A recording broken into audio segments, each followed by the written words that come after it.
There's a lot to be said for the value of catharsis, in both life and in sports, and the Dallas Cowboys have a chance to earn a wheelbarrow full of it this postseason. It began with finally exercising one of their demons on NFL Super Wild Card Weekend, defeating Tom Brady, and in the postseason, no less, and next comes the San Francisco 49ers in the NFC divisional round.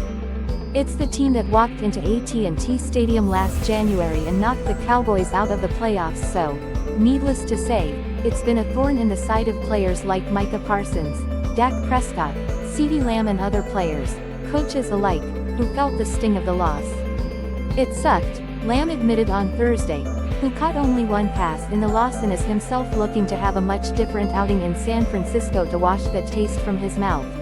For Kyle Shanahan, the chance to coach the San Francisco 49ers against the Dallas Cowboys in a playoff game is a throwback to when that rivalry was the biggest in football. Shanahan's formative years were spent watching his father, Mike, as offensive coordinator in San Francisco, battling the Cowboys in 3 straight NFC title games.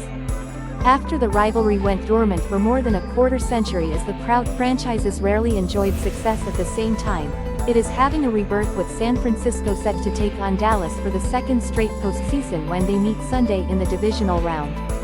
That's how rivalries happen, Shanahan said Wednesday. You guys knew it from the 80s when it started out. I remember so much from my childhood from 6th grade to 9th grade, because I was here, 92 to 94, so it was the biggest rivalry in football to me growing up. Then usually that goes away when you don't meet in the playoffs a bunch, and we had a big game last year. We have a big game this year, so the more you do that, the bigger it gets again. One day after the Cowboys signed kicker Tristan Vizcaino to the practice squad following Brett Maher's 4 missed playoff game, head coach Mike McCarthy said there is no lack of faith in Maher. It doesn't take anything away from our trust in Brett, McCarthy told reporters on Thursday. I just think it's part of the responsibility. Player acquisition's a 365-day thing. This is nothing out of the normal for us. I think the fact that we'll have a chance to watch Tristan, I'm looking forward to seeing him work today. I think he's a talented young kicker. I just think we want to make sure that we're always in position to always add depth to our football team. On Sunday, Brock Purdy will face the best pass rush he's faced in his career, the Dallas Cowboys, who led the NFL in pressures this season. Here's what the 49ers rookie quarterback said Thursday about the upcoming matchup.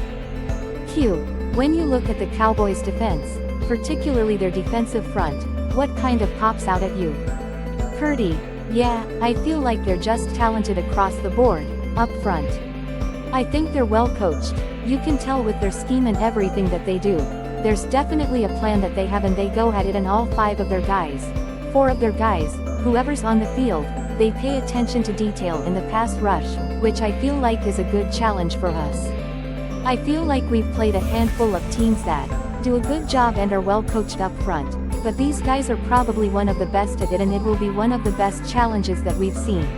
The NFL has decided to start cracking down and enforcing a little-known rule that several teams have been breaking this year, including the Dallas Cowboys, who broke the rule during their 31-14 wild card playoff win over the Tampa Bay Buccaneers on Monday night.